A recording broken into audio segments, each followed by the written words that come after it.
Olá, meu nome é Rafaela Italiano Peixoto, sou médica geriatra e tenho formação também em gerontologia pelo mestrado da UFPE, além de área de atuação em cuidados paliativos com título pela NCP. Então, hoje eu vou falar um pouquinho sobre envelhecimento populacional e a necessidade dos conhecimentos de gerontologia no mercado de trabalho. Para vocês que gostariam de ver um pouquinho de conteúdo sobre geriatria e cuidados paliativos, eu deixo aqui para vocês anotado o meu Instagram, que é @rafaelaitaliano. Então, nós vamos começar falando sobre a epidemiologia do envelhecimento no mundo e no Brasil, sobre como o envelhecimento é heterogêneo, né, como cada pessoa envelhece de uma forma diferente, e mostrar para vocês alguns exemplos. Quais são as particularidades do atendimento ao idoso? O que é que um profissional, para ele ser diferenciado nesse atendimento ao idoso, o que é que ele precisa saber? E mostrar para vocês como é que foi a história da geriatria e gerontologia no mundo e no Brasil. Que geriatria seria o estudo da medicina sobre os idosos, né? Seria a questão médica. E gerontologia é o estudo do idoso em geral.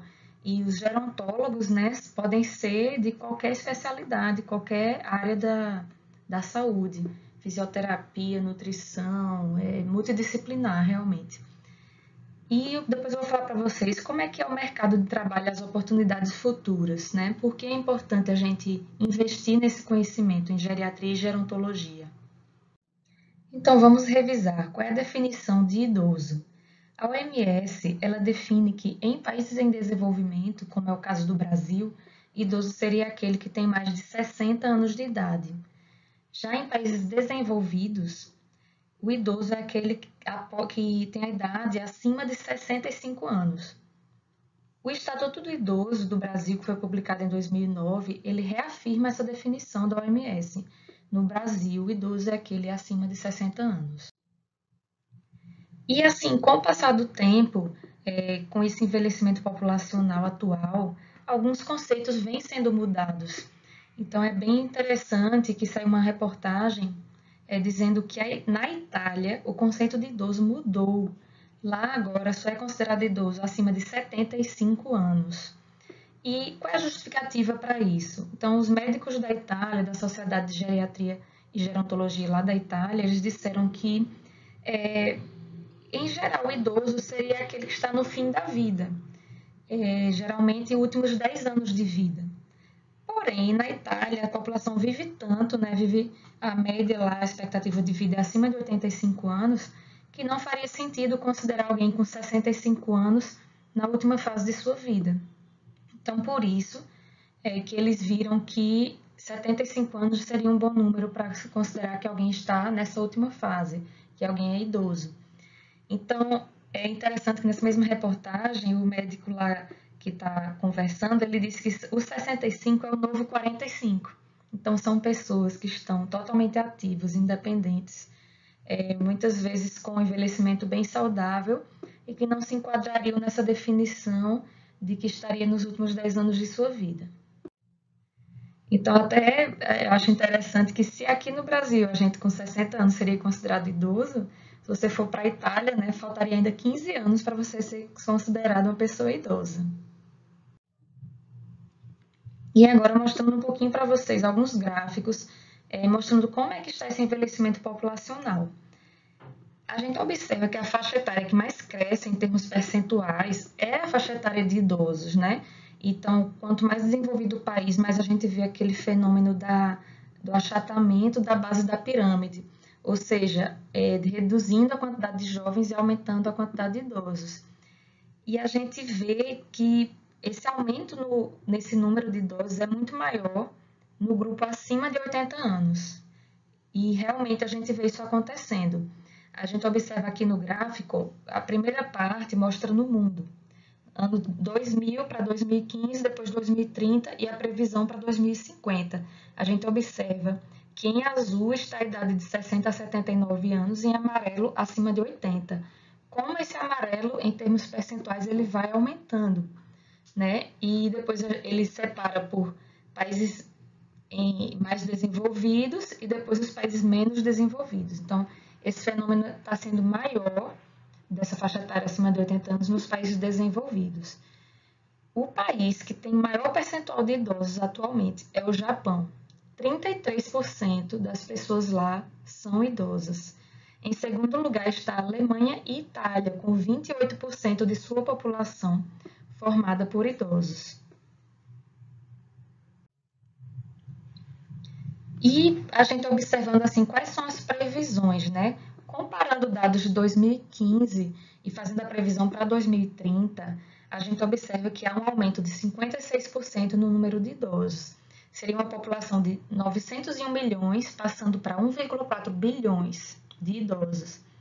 Entre 2015 e 2050, né, fazendo uma previsão mais para frente ainda, esse número de idosos vai para 2,1 bilhões, ou seja, ele mais que dobra. Então, entre 2015 a 2050, mais que dobra esse percentual, esse número de idosos. E considerando acima de 80 anos, que na literatura ele fala esse termo de oldest old, né? Os mais velhos mesmo. Então, em 2015, a gente teve 125 milhões de idosos acima de 80 anos. Em 2050, essa previsão é que triplique esse número. E esse gráfico aqui, ele mostra vários países, né? A realidade de cada país separado. A gente vê que no início do gráfico a gente tem aqui alguns exemplos: França, Suécia, Reino Unido, Estados Unidos. Há mais de um século é que começou o envelhecimento populacional nesses países, né? E nesses países, há mais de um século, a população de idosos correspondia a 7% da população total. E há poucas décadas apenas é que esse fenômeno começou nos países em desenvolvimento. Então, a gente vê ali o exemplo, por exemplo, do Brasil. Em 2010, é que a população de idosos era de 7%, a prevalência, né, da população. E esse número vai aumentar muito rápido nesses países em desenvolvimento. Ou seja, nos países desenvolvidos, eles já vêm vivendo essa realidade, já estão preparados, já estão se adaptando para isso, para o envelhecimento populacional. Só que os países em desenvolvimento, como isso começou há pouco tempo, esse fenômeno, então o desafio aqui vai ser muito maior, porque o ritmo de envelhecimento populacional é muito mais acelerado. Isso aqui, gente, é a pirâmide etária do Brasil, comparando 2013, uma previsão para 2040 e uma previsão para 2060. A gente vê aquele fenômeno, como a base ficou mais estreita, né? Antes era uma pirâmide mesmo, né? As bases são as populações mais jovens e o ápice, a população mais idosa. E à medida que o tempo vai passando, esse ápice vai se alargando, ou seja, o número de idosos vai aumentando, em comparando com a população total. Então, hoje a gente tem 15 milhões de idosos no nosso país. Nos próximos 20 anos, teremos mais de 30 milhões. Então, essa população vai dobrar de número. E essa aqui é a taxa de envelhecimento. Então, o percentual de pessoas com mais de 65 anos no Brasil. Em 1950, eram 5% de idosos. Em 2015, esse número foi para 12%. Em 2050, teremos 29% de idosos. Então, a gente vê como vai ser rápido e como vai ser intensa essa mudança da realidade. Então, assim, como entender? A gente já sabe que existe. De fato, o mundo está envelhecendo e esse fenômeno vai ser mais rápido, mais intenso nos países em desenvolvimento, porque nos países desenvolvidos isso já começou há muitas décadas. O que leva a isso? Então, são alguns fatores. A redução da fertilidade, que seria a quantidade de filhos que as mulheres têm naquele país. A gente observa que esse número vem reduzindo.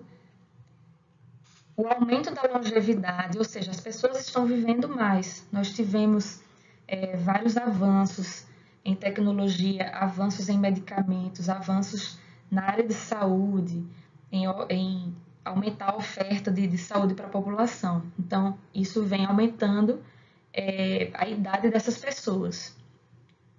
E existe também o fenômeno de migração. Então, pessoas que mudam de países, elas vão contribuir para que aquele país que a está recebendo tenha uma população mais envelhecida. Existe também esse fenômeno, mas ele é responsável por muito pouco assim do que seria o fenômeno do envelhecimento populacional. Isso aqui é um gráfico mostrando a taxa de fecundidade, que seria a quantidade de filhos por mulher daquele país. Então, a gente observa em verde é onde está a América Latina. Então, nos anos 50, a média de filhos era 6 por mulher. Considerando o país todo, cada mulher teria 6 filhos. E à medida que o tempo vai passando, a gente vê que ali nos anos em 2010, mais ou menos, esse número caiu para menos de 3. Então a gente vê que houve uma redução. Na África está havendo uma redução também, só que a gente vê, por exemplo, a Europa já era baixa nos anos 50, a média ali menor que 3 filhos por mulher. E aí caiu mais ainda. Então lá, na verdade, a gente tem países que estão reduzindo em número de população. Existe esse fenômeno da redução desse número e por causa do aumento da prevalência de idosos e redução da taxa de fecundidade. Aqui é mostrando um gráfico com relação ao Brasil. Em 1940, a taxa de fecundidade era 6,16, ou seja, cada mulher teria esse número de filhos, em média. Esse número manteve-se estável até que nos anos 90 ali deu uma queda brusca e foi para 2,89 nos anos 2000, para 2,38 e em 2010 1,9. Então realmente é um fenômeno bem interessante que vem acontecendo. Então assim, só para todo mundo pensar um pouquinho se isso é realmente realidade, se a gente agora pensar quantos filhos nossos avós tiveram. O meu exemplo pessoal é que da parte de mãe, meus avós tiveram 6 filhos e da parte de pai, 8 filhos. E seus pais tiveram quantos filhos, né? Eu mesmo tenho 2 irmãos, então meus pais tiveram 3 filhos. E a última pergunta, e você? Você tem filhos ou quer ter quantos filhos? Ou se de fato quer ter filhos, né? Então, a gente vê que realmente é uma realidade. Eu mesma penso em 2. Então, assim, se cada um pensar, ter esse momento para pensar sobre isso, você vai ver que isso é uma realidade que vem acontecendo de fato. E qual seria o impacto desse envelhecimento populacional no mundo? Então, a gente vê, gente, que quanto mais velha uma população, né, quanto mais idosos, mais a gente vai ver síndrome de fragilidade, mais a gente vai ver doenças crônicas não transmissíveis, vão ser cada vez mais comuns. Então, só para quem não conhece a síndrome da fragilidade, é uma síndrome na qual as pessoas, a gente vê alguns critérios, seria redução da velocidade de marcha, perda de peso não intencional, redução de força, sensação de fadiga também, a gente vê os pacientes falando, entre outras coisas. Existem várias escalas diferentes, cada estudo usa um tipo de escala, mas em geral é isso. E a pessoa com síndrome de fragilidade, como o próprio nome já diz, ela é mais frágil, ela resiste menos às intempéries da vida. Então, uma doença que em um idoso não frágil não causaria tanto mal, num idoso que é frágil, pode causar bastante mal e aumentar o risco de morte. Aumento das doenças crônicas seria cardiopatias, doenças cardiovasculares em geral, AVC, câncer, diabetes, então são todas essas doenças que a gente já conhece. Aumento da desabilidade e dependência funcional.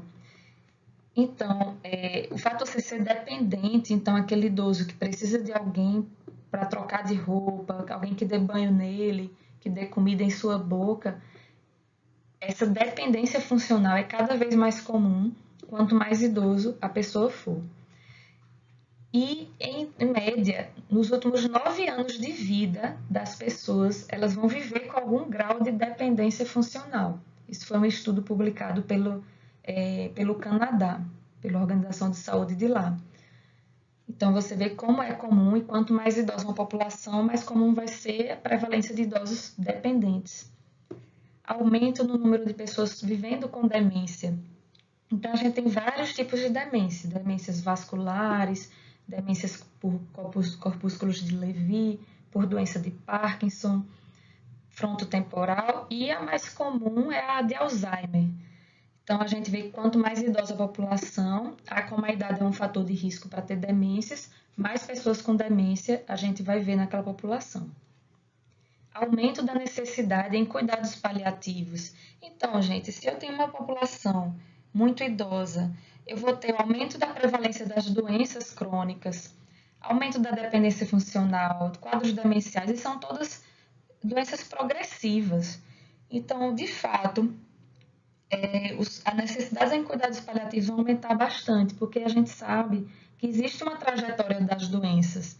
As doenças elas têm uma trajetória que no início o tratamento existe tratamento modificador, é um tratamento que vai fazer a pessoa viver mais, viver melhor, e chega um ponto que a pessoa chega na fase final das doenças, né, na fase final de vida, e precisam dos cuidados para que tenham a maior qualidade de vida possível, para que tenham seus sintomas desconfortáveis controlados. Então, os cuidados paliativos vão cuidar da dor, da dispneia, dos fatores sociais, psicológicos que a pessoa precise. E, por último, teremos mais pessoas necessitando de tratamento e reabilitação. Então, se eu tenho pessoas idosas com dependência funcional, com doenças crônicas, vai ser muito comum que eu precise de serviços de reabilitação. Precise de fisioterapia, terapia ocupacional, aporte de nutrição, tantos outros profissionais aí que podem contribuir com essa reabilitação desse idoso. E o que é que eu observo com relação ao envelhecimento populacional e os sistemas de saúde? Né? Quais seriam as demandas específicas que a população idosa traria para esse sistema? Então, primeiramente, a promoção de saúde e envelhecimento bem-sucedido. Então, para que eu reduza aquele número que eu mostrei para vocês, de que, em geral, os últimos 9 anos de vida são vividos com desabilidade, com dependência funcional, eu tenho como prevenir isso, eu tenho como promover para a população envelhecimento ativo, um envelhecimento bem-sucedido, com o menor impacto possível das doenças crônicas.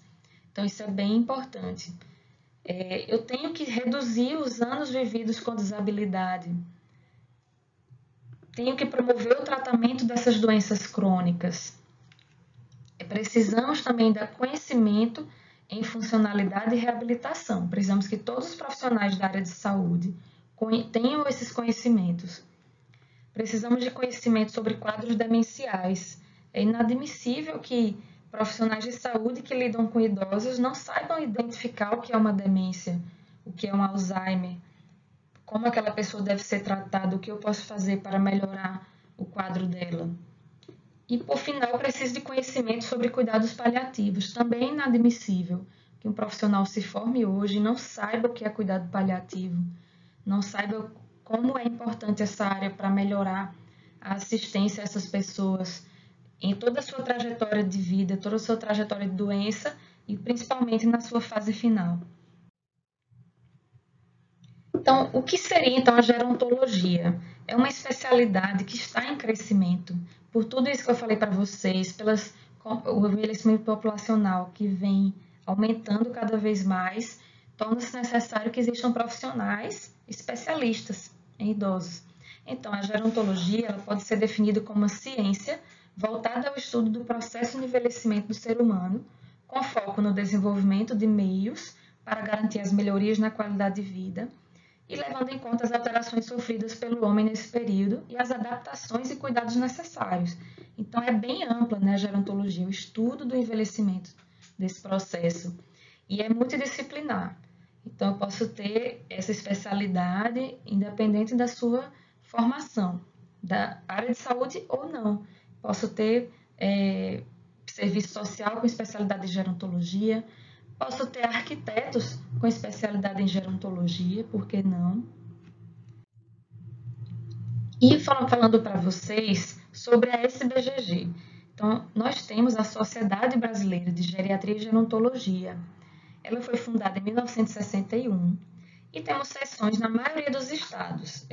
Aqui em Pernambuco, que é onde eu atuo como geriatra, nós temos a SBGG de Pernambuco, que é a área médica que atua com idoso, quanto para a gerontologia, que é multidisciplinar. E agora falando um pouquinho para vocês sobre alguns conhecimentos que eu acho essenciais para quem vai trabalhar com o idoso. Por que o idoso é mais complexo?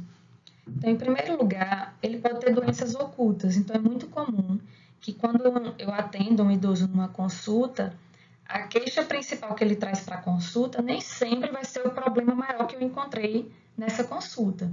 Então, essas doenças ocultas, por exemplo, pode ser demências ou doenças cardiovasculares, ou ele pode ter algumas incapacidades que nem sejam queixas. Muitas pessoas atribuem quadros demenciais a serem normais do envelhecimento. Então, era o que o pessoal chamava antigamente de caduquice, ou de caducar, né? Então, aquela pessoa ia ficando esquecida, ia ficando cada vez mais dependente, chamava os filhos de pai, de mãe, todo mundo achava normal, porque achava que todo idoso era para... acabaria perdendo sua memória. Mas a realidade é que uma pessoa idosa com envelhecimento saudável, envelhecimento bem sucedido, ela vai ter sua memória cada vez melhor. Pode sim ter algumas dificuldades, por exemplo, sabe-se que a velocidade de processamento de informação é menor e a habilidade de se concentrar em multitarefas também pode ser menor. Mas a questão de você não vai confundir as pessoas ou esquecer coisas que você sabia fazer, perder habilidades de forma alguma. Então, na consulta, é uma consulta muito que a gente busca os problemas ativamente, a gente não espera que a pessoa traga esse problema para a gente. A gente vai buscar se ela tem aqueles problemas, porque muitas vezes, por achar que algo é normal da idade, eles não vão falar. Então, além disso, além dessas doenças ocultas que eles não trazem para a gente, que a gente tem que buscar ativamente, pode existir a multimorbidade, que seria presença de várias doenças ao mesmo tempo. Então, é aquela pessoa que é hipertensa, diabética, nefropata, cardiopata, e a gente vai ter que saber tratá-la, porque isso torna mais complexo. A possibilidade de efeitos colaterais de remédios aumenta, a incapacidade de perda funcional aumenta também. Então, a gente vai buscar também se esse idoso é funcional, é independente, e vai procurar estimular cada vez mais essa independência, procurar fazer um plano de reabilitação para ele. E outra coisa que a gente observa, porque o idoso é mais complexo, é que existe, de fato, a maior probabilidade de morte. Até agora que a gente está vivendo essa realidade da pandemia, da Covid-19, a gente sabe que essa doença é mais mortal em idosos. Né? Acima de 80 anos chega a ser 14% a mortalidade. Então, são pessoas, de fato, que têm alterações do sistema imunológico, pela idade em si, e também por não só a idade em si, pessoas idosas, como elas podem ter mais dependência funcional, síndrome de fragilidade, elas podem aumentar mais ainda essa chance de morte. E, gente, apesar de tudo que a gente diga, que a fase da terceira idade é ótima, tudo, mas sabemos que quanto mais idoso, mais a pessoa está próxima ao final de sua vida. E pode ter doenças sem perspectiva de cura. Então, a gente vai ter que saber tratar essas pessoas que estão nessa fase final também. E a gente sabe que, por toda essa complexidade que eu falei, existe um grande benefício de avaliação por equipe multidisciplinar. Então, é o que eu sempre digo aos médicos com quem eu trabalho, que em geriatria você não pode trabalhar sozinho. Você tem que ter suas referências de bons nutricionistas, fisioterapeutas, fonoaudiólogos, dentistas, pessoas que saibam trabalhar com aquele público-alvo específico de idosos. Então, são geralmente pessoas diferenciadas e a gente sempre está buscando esses profissionais que têm esse diferencial de ter especialização em gerontologia. Outra complexidade que a gente vê com relação ao envelhecimento é que as pessoas não envelhecem da mesma forma. Então, de acordo com as experiências de vida que elas vão ter, com os seus hábitos, né?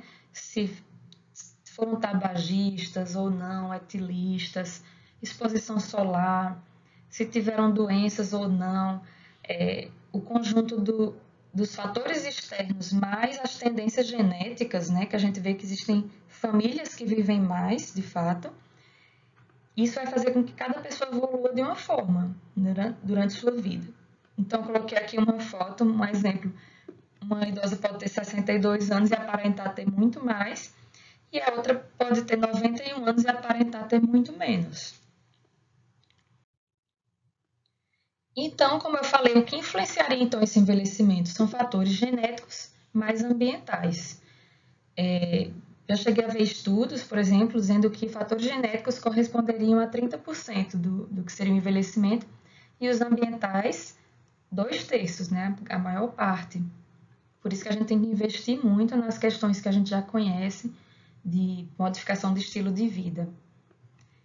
Essa figura é bem interessante, por quê? Porque ela mostra um fator externo que a gente conhece, que é a luz do sol, que influencia no envelhecimento. No caso, esse aí, o objetivo é mostrar o envelhecimento da pele. A gente observa que de um lado do rosto dele ele tem menos rugas, né? E do outro ele tem bastantes rugas. Por que isso acontece? Esse homem, ele foi um caminhoneiro por 28 anos. E o lado esquerdo dele é que ficava mais exposto ao sol, né? Por causa da forma como ele dirigia. E isso mostrou que a pele dele envelheceu muito mais do lado esquerdo. Então é bem interessante para a gente ver a influência do fator ambiental no corpo, causando um envelhecimento um pouco mais acelerado, onde recebeu esse fator externo. E o benefício do filtro solar, né? Fica a dica aí para todo mundo. Mostrando também para vocês um pouco mais da heterogeneidade do envelhecimento. De um lado, a gente tem um envelhecimento bem sucedido. Então, aparentemente, um senhor que faz atividade física, que leva um estilo de vida saudável, provavelmente tem poucas doenças, ou se tem doenças, as controla bem, estão bem controladas. Então, assim, esse eu acho que é o nosso grande objetivo, que a gente sabe que a população idosa está aumentando, então que a maior parte seja por envelhecimento bem sucedido. No meio, aí a gente vê um senhor com síndrome de fragilidade. Então a gente vê, por exemplo, que ele já tem alguma dificuldade para andar, já precisa de auxílio de um andador.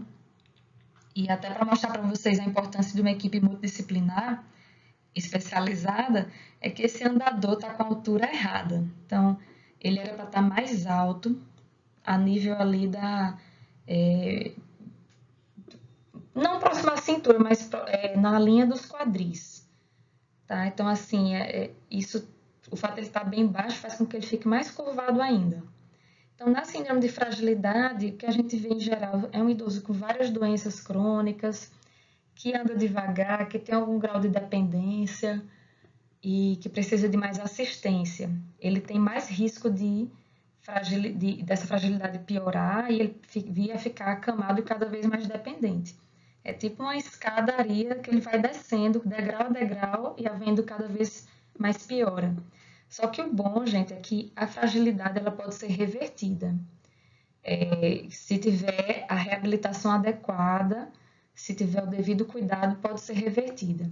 Agora, se chegar nesse último ponto, aí realmente a reversão é impossível. Aí é uma idosa com síndrome de imobilidade, que seria o conjunto de você ter um quadro de demência moderada a avançada, você ter realmente uma perda de peso muito importante, perda de massa muscular importantíssima também, a ponto de ficar com contraturas fixas, né? Você observa a posição dos membros dela, como são fletidos, e são contraturas fixas, né? Você não consegue esticar essa perna, por exemplo. E também vem acompanhado de úlceras por pressão. Então, são úlceras que se formam na pele, nos pontos que tem mais pressão, quando em contato com a cama, por exemplo, geralmente na região sacral, trocantérica, nos calcâneos também, ela está até com algumas ataduras, né? A gente observa na figura. E assim, é o que a gente chama de senilidade. É o contrário do envelhecimento bem sucedido. É a pessoa que, de fato, é extremamente doente em fase final de vida. E esse termo, todos que trabalham com idosos têm que conhecer. Funcionalidade, eu já cheguei a falar algumas vezes. E para revisar, é um termo que designa os elementos do corpo, suas funções e estruturas, as atividades humanas, a participação do ser humano nos processos sociais, na sua interação com as outras pessoas e o contexto em que ele vive. Então, assim, funcionalidade a gente pode ver na primeira figura. Nós temos um idoso com funcionalidade reduzida, temos um idoso com dependência funcional. Ele é cadeirante, então provavelmente essa senhora que está ao lado dele é sua cuidadora familiar ou não, né? Cuidador pode ser contratado ou familiar. Então, digamos que ela seja sua esposa e que por alguma desabilidade e dependência funcional do seu marido, ela cuida dele. Prestando assistência no banho ou vestindo sua roupa, outras questões. E abaixo nós vemos um casal aí totalmente independente, né? Com a funcionalidade totalmente preservada, que também deve ser o nosso objetivo principal no envelhecimento saudável. Essa é uma escala que todos que trabalham com idosos devem conhecer, que é a escala de CADS, das atividades básicas de vida diárias, a BVDs. Então, para a gente dizer se alguém é dependente, tem dependência parcial ou é independente, a gente vai atribuir uma pontuação para cada função básica do dia a dia.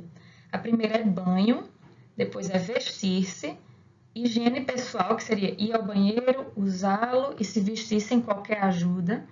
Transferência, que é a pessoa sair de um lugar até outro, né? Se levantar, mudar de cômodo. Continência, que é controlar urina e fezes, sem precisar de ajuda de outra pessoa. E alimentação, ela come sem ajuda. Então, tudo isso aí, se a pessoa for independente em tudo isso, ela é independente nas atividades básicas de vida diária. Ou ela pode ser parcialmente dependente ou totalmente dependente. Essa outra seria a escala de atividades instrumentais de vida diária. Então, aí ela já usa outras questões um pouco mais complexas do que as abordadas na primeira escala. A gente vê que ela pergunta se a pessoa consegue usar o telefone, se consegue ir a locais distantes usando algum transporte, se faz compras, se prepara suas refeições, se arruma sua própria casa, lava e passa roupa, toma seus remédios ou cuida de suas finanças. Então, em geral, quando a gente tem, por exemplo, um idoso com demência de Alzheimer, ele vai perdendo primeiro essas atividades mais complexas, as instrumentais, e depois as básicas. Então, por exemplo, ele pode perder a habilidade de pagar suas próprias contas. A família percebeu que ele não consegue mais pagar os boletos, se confunde, ou então vai fazer compras e aí compra tudo errado, ou esquece de comprar, ou está sendo explorado financeiramente pelo vendedor, porque não pede mais o troco, por exemplo. Ou pior, a pessoa sai sozinha e se perde. Então, perdeu a habilidade de ir para um local distante.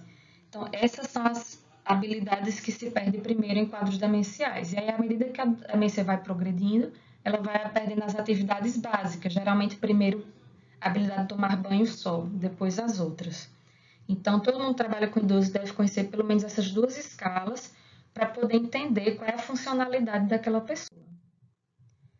Em Recife, que é onde eu trabalho como geriatra, eu achei esse estudo interessante que mostra que quanto mais idoso, maior a prevalência de incapacidade funcional. Então, de 60 a 69 anos de idade, 21% das pessoas têm algum grau de dependência funcional.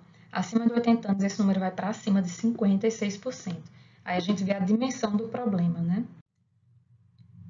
E falando um pouco mais de cuidados paliativos, que é um conhecimento essencial para quem vai trabalhar com idosos, é que o cuidado paliativo, gente, é uma abordagem que promove a qualidade de vida tanto dos pacientes como seus familiares, que enfrentam doenças que ameacem a continuidade da vida, através da prevenção e alívio do sofrimento.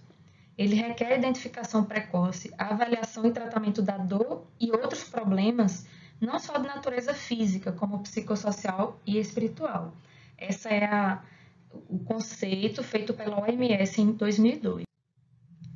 E esses são os princípios. Então, nos cuidados paliativos, gente, eles começam ao início do diagnóstico da doença e a gente vai sempre buscar o alívio da dor, afirmar a vida e também ver a morte como um processo natural, que vai ter o seu momento. à medida da evolução da doença. Não acelerar ou adiar a morte. Nós promovemos a ortotanase, que é a morte na hora certa, da melhor maneira possível, quando ela não puder ser evitada. Abordagem multidisciplinar sempre. Suporte aos familiares. Ver tanto os aspectos psicológicos e espirituais, não só os físicos, e promover a qualidade de vida. Então, realmente, os conhecimentos em cuidados paliativos são essenciais para quem vai trabalhar em idosos, por causa de tudo aquilo que a gente já explicou, que idosos vão ter mais facilidade assim para ter doenças graves e até incuráveis, e vai chegar um ponto que os cuidados paliativos vai ser o principal foco daquele tratamento. Então, demência também, quem trabalha com idoso tem que saber o que é demência, quais são os tipos, qual é a mais comum, que é mais comum em geral é Alzheimer, depois a vascular, seguida de frontotemporal, Lewy e Parkinson.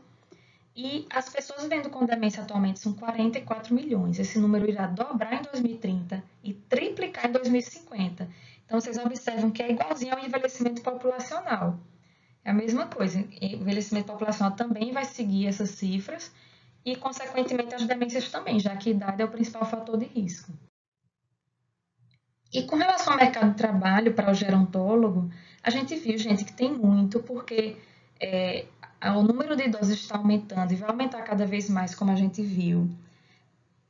Para cuidar do idoso, se precisa ter conhecimentos específicos da área, como a gente falou, conhecimentos em reabilitação, saber o que é funcionalidade, saber o que são cuidados paliativos, saber como tratar quadros demenciais, como identificá-los e como tratá-los, que também é um tratamento bem multidisciplinar. E aí esse mercado vai aumentar cada vez mais, tanto no setor privado como público. Eu observo hoje em dia que cada hospital procura ter sua equipe de geriatria e de profissionais especializados em idosos, de gerontólogos. Nos hospitais públicos, cada vez mais nós estamos vendo residências em geriatria, residências em cuidados paliativos também, a gente tem visto, multiprofissionais inclusive. E existem várias linhas de cuidado, né? O profissional ele pode se formar como gerontólogo, fazer uma pós-graduação, fazer um mestrado nessa área, um curso para aumentar seus conhecimentos.